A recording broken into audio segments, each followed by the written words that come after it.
Okay, Necron Wargear today. There's only a few pieces of Wargear in the Necron armoury, and only a few units in the Necron army itself which can actually use them. Other than the Lord, there's only about 3 other units which can take any Wargear at all. And yeah, I'll go through them. Oh, and the Lord is limited to up to 100 points worth of Wargear, and that Wargear is expensive. A lot of the things in the Necron army are expensive, so you just need to get used to that when playing them. Okay, let's go through them. Chronometron, 10 points. It's cheap, it's good. Roll an extra dice for sweeping advances and fullbacks. With a Lord in a unit he's joined. You roll an extra dice, discard the lowest. It's useful for chasing down the occupants of transport vehicles, or in combat if you're winning and stuff. I've barely used it, but it's okay. Disruption fields. This is quite good. Always put it on melee units. Warriors don't necessarily use it. Other than the Lord, Scarabs and Played Ones can use it, so that's quite good. It's quite cheap. It's 5 points for the Lord, but it varies with other units. Basically, in assaults against vehicles, they glance on a penetration roll of a 6, like Gauss weapons do. So that's always good. It means that your low strength things can swarm over something and basically destroy it, or immobilize it at least, and take out its weapons. That's good. Okay, if you've got a lot of attacks, then it's quite good there. Okay, next up, Destroyer Body for 30 points. I would definitely recommend taking this if you want a fast Lord. It lets him move as a jet bike, and gives him a toughness of 6 instead of 5. He doesn't actually count as riding a bike because his body is fused to the jet bike kind of base as it is. His body is part of the bike, so it would make sense that his toughness is increased properly instead of just having brackets toughness. So as a result, he's immune to instant death from strength 10 weapons, which is always good. Gaze of Flame, 15 points. It's good in combat. It's quite useful, actually. The +1 attack for charging into combat with a Lord who has Gaze of Flame is lost by enemy units. So any enemy charging to combat loses its +1 attack for charging. It's good against melee specialist units which rely on that charge attack, especially like Banshees and such. Which aren't such high strength, but require their initial strike to do the majority of their damage. This is quite powerful.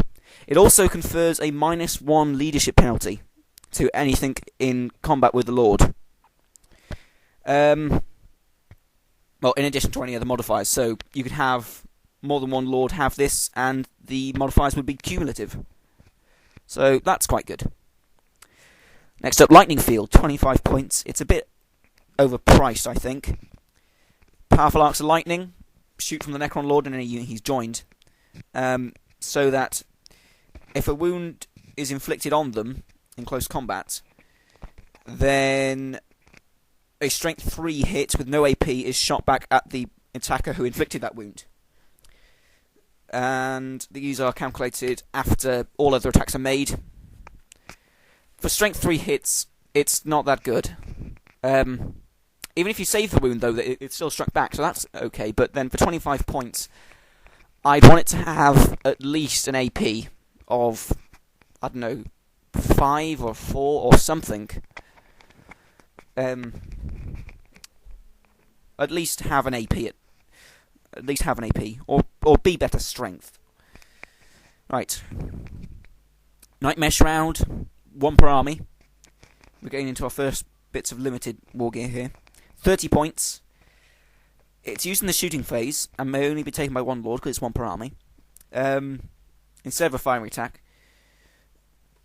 And it has a 12-inch range. and every unit with a model within 12 inches, that's enemy units that is, takes a morale check at 25% casualties. Which is really good, I think. It's good for defending objectives, I'd say. That's pretty much what it's good for. If you have a bunch of pariahs about, then this can be fun. Just have a support lord and a group of pariahs hanging by, then they're having to take this on a leadership of 7, which is good for them. But I'll talk about pariahs in another video. Okay, next up, Phase Shifter. 1 per army, 30 points, gives a 4+ invuln. It's good. Would you pay 30 points for a 4+ invuln if you knew that you could only give it to one character? I don't know. I've taken it like once or twice. It's been useful. Next up, Phylactery. This isn't limited. 15 points. When making his We'll Be Back rolls, the Lord will get back up with more wounds if you roll higher on the dice. 4+ is the regular We'll Be Back, so you get back up with 1 wound, then a 5 you'd roll, and you get 2 wounds, a 6, or 3 wounds. It's useful, 15 points, it's a good price. Okay, Resurrection Orb. Always take one of these. Always take a Resurrection Orb. It is amazing and must always be taken for the pure survivability of your army. Otherwise, things will just murderize you so quickly. It's 40 points, so it's expensive, but it means that the Lord and every model within 6 inches of him can always make their Will Be Back rolls, regardless of what has struck them down. Even power weapons and things like las cannons and such, these can all be nullified with the Resurrection Orb. So, well, not nullified, but you can always get your Will Be Back.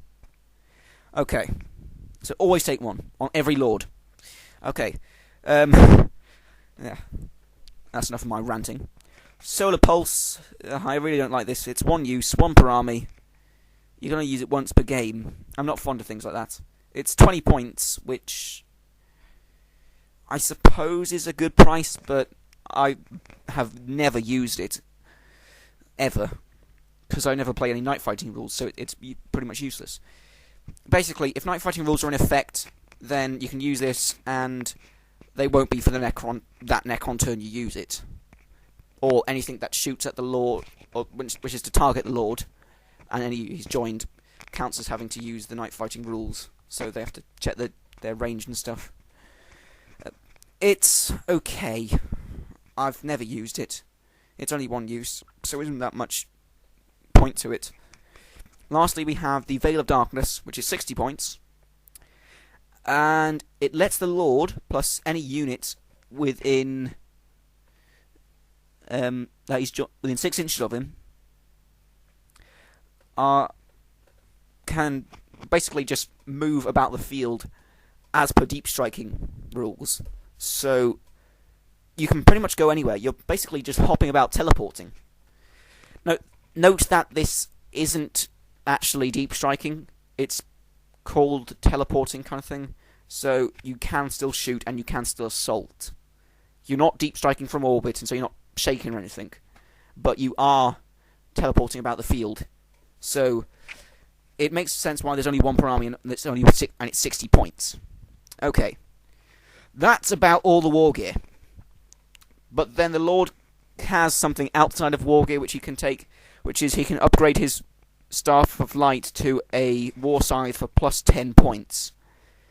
This basically makes him a monstrous creature in close combat against vehicles. So he gets 2d6 for armor penetration, plus his strength. It also ignores all saves, including invulnerable saves, which is awesome. War Scythes are not to be messed with, because War Scythes kill everything, like Terminators and Chaplains and stuff. It's not even funny. Well, it is for you, because you get to use it. That's all the Wargear, and next time I shall actually be getting onto the Lord himself. This bad boy is awesome. Always take one. He is the main powerhouse of the army. Okay, that's about it for this one. I shall see you next time.